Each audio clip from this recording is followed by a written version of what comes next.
Hello friends, मैं doctor Wasim I Khan, assistant professor, Shri Shivaji law college Parbhani, Maharashtra, India. आज के इस लेक्चर में हम स्कूल्स ऑफ क्रिमिनोलॉजी का थर्ड स्कूल डिस्कस करेंगे, जो है neo classical school of criminology. तो सारा कंसेप्ट इस स्कूल से रिलेटेड आज के इस लेक्चर में हम डिस्कस करेंगे। तो चलिए स्टार्ट करते हैं इस टॉपिक को।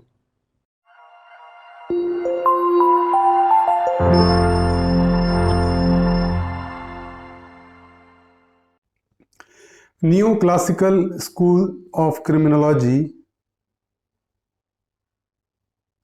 हमने इसके पहले दो लेक्चर में डिस्कस किया था। Classical school of criminology, pre classical school of criminology और क्लासिकल स्कूल ऑफ क्रिमिनोलॉजी को।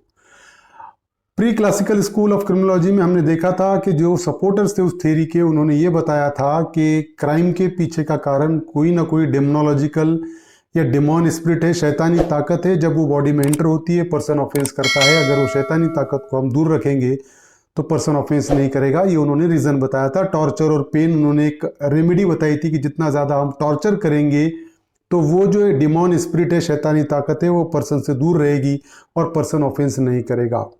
फिर क्लासिकल स्कूल के सपोर्टर ने, सीजर बेकारिया ने उस अप्रोच को गलत ठहराया, उसको रिजेक्ट किया। और सीजर बेकारिया का ये मानना था क्लासिकल स्कूल में कि पर्सन की फ्री विल है क्राइम करना। पेन एंड प्लेजर थ्योरी है कि हर कोई खुशी चाहता है, तकलीफ किसी को नहीं चाहिए। और अगर पर्सन क्राइम कर रहा है, इसका मतलब उसको क्राइम करने से खुशी मिल रही है। तो सीजर बेकारिया ने ये बताया कि उसको पनिशमेंट ऐसी होनी चाहिए कि पर्सन को कहीं ना कहीं ये लगे कि खुशी तो बहुत कम मिली, लेकिन उसको तकलीफ बहुत ज़्यादा होगी, पेन बहुत ज़्यादा हो गया, तो दोबारा ऑफेंस नहीं करेगा। तो ये रेमेडी सजेस्ट किया था। और क्लासिकल स्कूल ने ये कहा था कि अगर कोई पर्सन ऑफेंस करता है, तो चाहे वो बूढ़ा हो, बच्चा हो, आदमी हो या औरत हो, किसी ने भी ऑफेंस किया तो सजा एक जैसी होनी चाहिए उसको। फर्स्ट ऑफेंडर हो या हैबिचुअल ऑफेंडर हो, कोई भी हो, सजा एक जैसी होनी चाहिए। तो इसको आगे चल के नियो क्लासिकल स्कूल ने इसको थोड़ा सा मॉडिफाई किया और रिजेक्ट किया। देखिए अब नियो क्लासिकल स्कूल का अप्रोच क्या था। The thinkers of this school criticize the classical school because it fails to maintain the difference between first offender and habitual offender. तो नियो क्लासिकल स्कूल के सपोर्टर्स ने criticise किया classical school को, क्योंकि classical school में यह कहा गया था कि अगर ऑफेंडर ऑफेंस करता है तो चाहे वो कोई भी हो, इंडिविजुअल डिफरेंसेस के बिना उसको सजा दी जाए। चाहे वो अडल्ट ने ऑफेंस किया हो या चाहे माइनर ने किया हो, दोनों को एक जैसी सजा हो। चाहे फर्स्ट ऑफेंडर ने ऑफेंस किया हो या चाहे हैबिचुअल ऑफेंडर ने ऑफेंस किया हो, सजा एक जैसी होनी चाहिए। चाहे मेल ने ऑफेंस किया हो या फीमेल ने ऑफेंस किया हो, सजा एक जैसी होनी चाहिए। तो ये क्लासिकल स्कूल का अप्रोच था। न्यू क्लासिकल स्कूल के सपोर्टर्स ने इसको रिजेक्ट किया, इसको क्रिटिसाइज किया, कि बोला कि नहीं, जब कभी भी हम सजा देंगे तो उसमें इंडिविजुअल डिफरेंसेस होना जरूरी है। फर्स्ट ऑफेंडर में और हैबिचुअल ऑफेंडर में डिफरेंस होना जरूरी है। जब हम सजा देंगे तो एक तरफ फर्स्ट ऑफेंडर है, दूसरी तरफ हैबिचुअल ऑफेंडर है, तो फर्स्ट ऑफेंडर को सजा कम होनी चाहिए, लीनियंट पनिशमेंट होनी चाहिए, और हैबिचुअल ऑफेंडर को स्ट्रिक्ट सजा दे सकते। तो न्यू क्लासिकल स्कूल के सपोर्टर्स ने क्या कहा कि कुछ ना कुछ इंडिविजुअल डिफरेंसेस होना जरूरी है। It suggests that certain categories of offenders such as minor, idiot, insane had to be treated leniently in matter of punishment. So neoclassical school ने सजेस्ट किया कि कुछ कैटेगरीज ऑफ ऑफेंडर है, जैसा कि माइनर ऑफेंडर है, जैसा कि इडियट है, इंसेन ऑफेंडर है, इनको लीनियंट पनिशमेंट मिलनी चाहिए। क्योंकि अगर माइनर है तो माइनर की जो सोचने की ताकत है और मेजर की सोचने की ताकत है, दोनों में बहुत बड़ा डिफरेंस है। सेन और इंसेन है। इंसेन पर्सन, इडियट पर्सन, हम उसी को कहते हैं जो सही और गलत में फर्क नहीं कर सकता है। और हम जो सेन पर्सन है तो वो सही और गलत में फर्क कर सकते हैं। तो हो सकता है सही और गलत में फर्क नहीं करने की वजह से उसने ऑफेंस किया, इसलिए ऐसे पर्सन को, माइनर है, इडियट है या इंसेन है, अगर ये पर्सन ऑफेंस करते हैं तो नियो क्लासिकल स्कूल के सपोर्टर्स का मानना यह है कि उनको लीनियंट पनिशमेंट दी जाए, उनको स्ट्रिक्ट पनिशमेंट ना दी जाए, क्योंकि उनकी इनकैपेबिलिटी है, वो कॉन्सिक्वेंसेस को, नतीजे को समझ नहीं पाने की वजह से उन्होंने ऑफेंस किया है। देखिए, these person are incapable of appreciating the difference between right and wrong.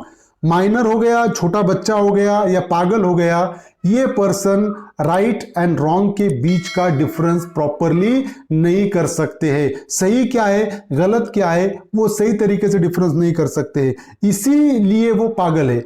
अच्छा पर्सन उसको कहेंगे हम, सेन पर्सन उसको कहेंगे जो सही और गलत में डिफरेंस कर सकता है। तो सही और गलत में डिफरेंस ना करने की वजह से उसने ऑफेंस किया होगा, ऐसा न्यू क्लासिकल स्कूल के सपोर्टर्स का मानना था, इसलिए उनको पनिशमेंट कम होनी चाहिए, ये उनका अप्रोच था।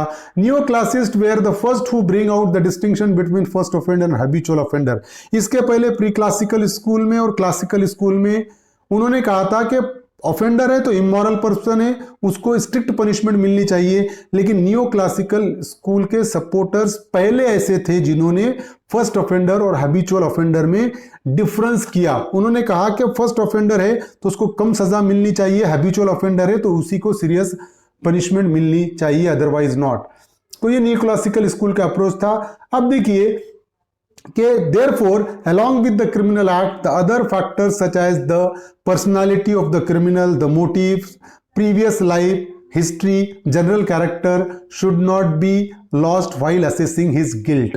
तो दूसरे सिर्फ क्रिमिनल एक्ट को ही ध्यान में नहीं रखना चाहिए। न्यू क्लासिकल स्कूल का मानना ऐसा था कि सिर्फ पर्सन ने जो क्रिमिनल एक्ट किया उसी को ध्यान में रखना, सिर्फ उसी को ध्यान में रखना नहीं चाहिए, बल्कि ऐसे फैक्टर्स जैसे कि personality of the offender, offender की पर्सनालिटी क्या है, उसका मोटिव क्या था क्राइम करने के पीछे का, प्रीवियस लाइफ उसकी कैसी है कि उसने पहली बार ऑफेंस किया है या वो हैबिचुअल ऑफेंडर है, उसकी हिस्ट्री क्या है, उसका कैरेक्टर क्या है, ये सारी चीजें असेस करना जरूरी है उसको पनिशमेंट देने से पहले। सिर्फ उसने क्रिमिनल एक्ट किया इसलिए वो सजा का हकदार है ऐसा बिल्कुल भी नहीं है। कभी कभी पर्सनालिटी को भी देखना पड़ेगा। अगर पर्सनालिटी वो बच्चा है तो डेफिनेटली वो बच्चा होने के कारण वो सही और गलत में फर्क नहीं कर सका, इसलिए उसने ऑफेंस किया। तो ये चीजें भी ध्यान में रखना जरूरी है, ऐसा न्यू क्लासिकल स्कूल के सपोर्टर्स का मानना था।